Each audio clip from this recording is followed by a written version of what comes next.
Olá a todos, vamos continuar a nossa disciplina. Hoje continuaremos a parte de melhoramento. Bem, agora nós aprenderemos a espalhar os nossos histogramas de uma outra forma. A aula passada nós vimos a equalização de histograma, mas também nós podemos modificar a nossa distribuição de níveis de cinza de outras formas. A primeira forma que nós veremos é a função linear. Então nós precisaremos de uma função linear ax mais b, onde x é o nível de cinza de entrada, a é uma inclinação da reta, quanto maior for o a, maior a inclinação, ou seja, mais rápido você sai de 0 e chega em 255, e b é o valor mínimo que você quer iniciar os seus níveis de cinza. Então está aqui o histograma da imagem original, de baixo contraste, né, uma imagem escura. Então a gente aplica um determinado fator aqui de inclinação, também o nosso incremento, e a nossa imagem inicial ela pode ampliar, né? Então veja que ela é mais ou menos semelhante a essa daqui, né? Quer dizer, a saída é mais ou menos semelhante à entrada, só que ela é ampliada, né? De acordo com o fator aqui de inclinação da reta. Nós podemos também utilizar a função min-max.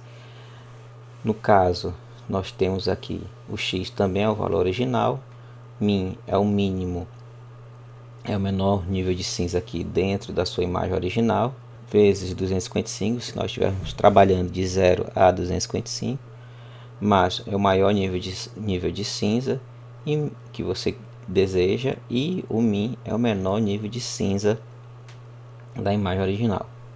Geralmente a gente utiliza essa daqui como um segundo processamento. Como assim, professor?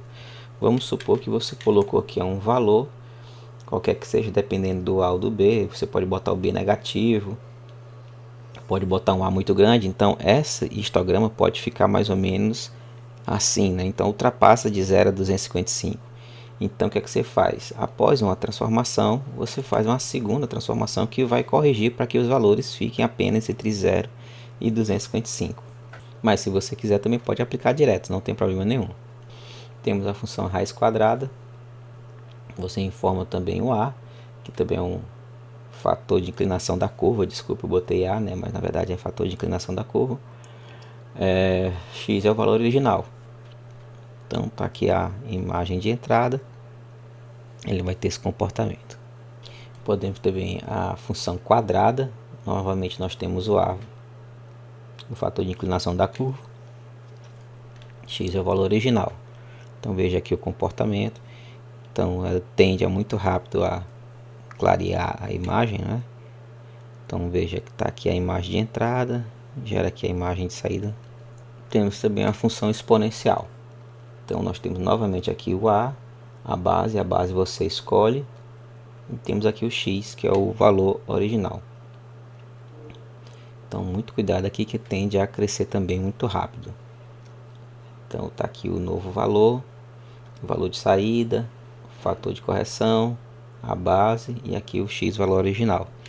Então se por acaso você fizer um ganho que seja muito grande, provavelmente aqui, dependendo da base, dependendo do x e também do a, isso aqui pode crescer muito, né, e ultrapassar rapidinho o 256, 255, né.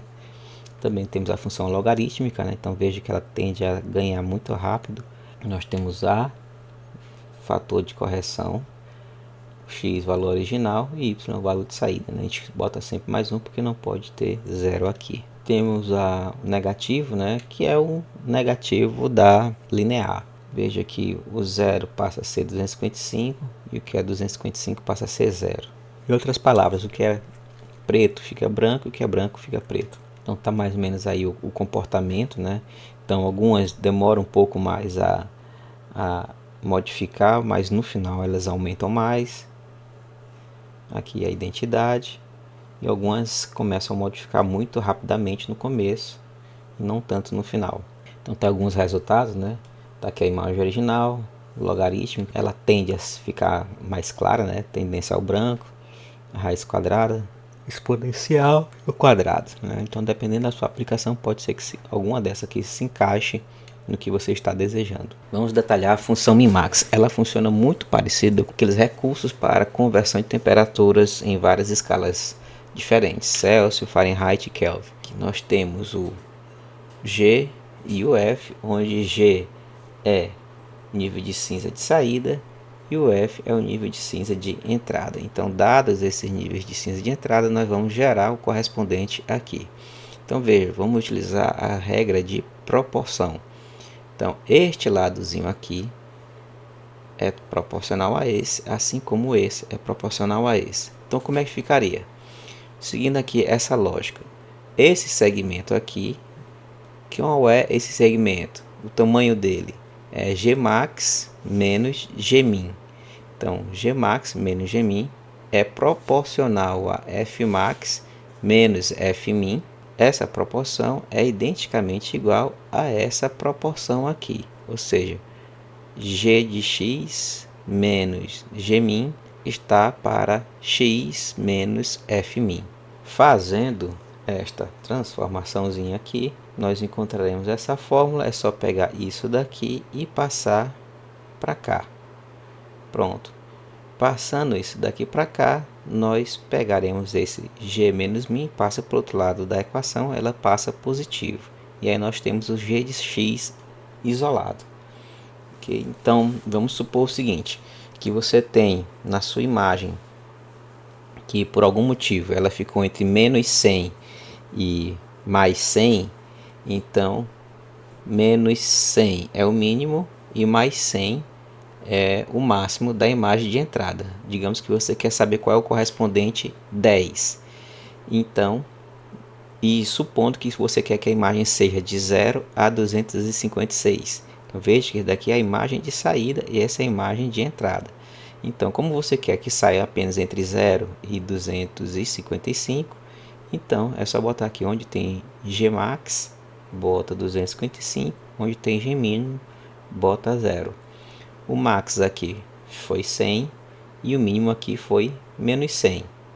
Ok? Foi só fazer as substituições, nós teremos a equação correta. Podemos também fazer realce por fatias, ou seja, eu quero realçar só de uma determinada faixa de níveis de cinza.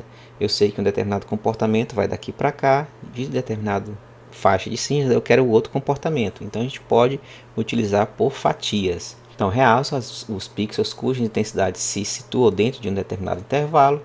Então, nós dividiremos as nossas faixas em determinados níveis de cinza. Você pode escolher qualquer técnica, uma técnica para a primeira, outra técnica para a segunda, para a terceira, para a quarta, ou seja, quantas fatias vocês quiserem. Pode utilizar 2, 3, 4, 5. Cada uma você pode utilizar técnica diferente ou pode utilizar até a mesma técnica, só modificando os parâmetros. O fatiamento normal. O intervalo entre cada faixa pode ser constante, por distribuição igualitária. Vamos supor que da faixa 0 até a faixa 100 tem 1000 pixels. Da faixa 101 até a 256 também tem 1000 pixels. Veja que a quantidade de níveis de cinza é diferente, porém a quantidade de pontos é o mesmo, certo? Pontos que você quer considerar. Também temos o fatiamento arco-íris. Então mapeia o tom de cinza para um determinado cor. Você pode, caso você queira, fazer também essa transformação de uma imagem cinza para uma imagem colorida. Então, um exemplo aqui, né? Veja que aqui o nível de cinza vai de 0 até mais ou menos a metade. Deste pontinho mais um até isso daqui, então veja que a quantidade de níveis de cinza é muito pouco aqui, mas não quer dizer que a quantidade de pontos seja inferior. Estou te falando a quantidade de níveis de cinza, né? E daqui para frente eu utilizei outra transformação. Vamos supor que foram 3 transformações lineares.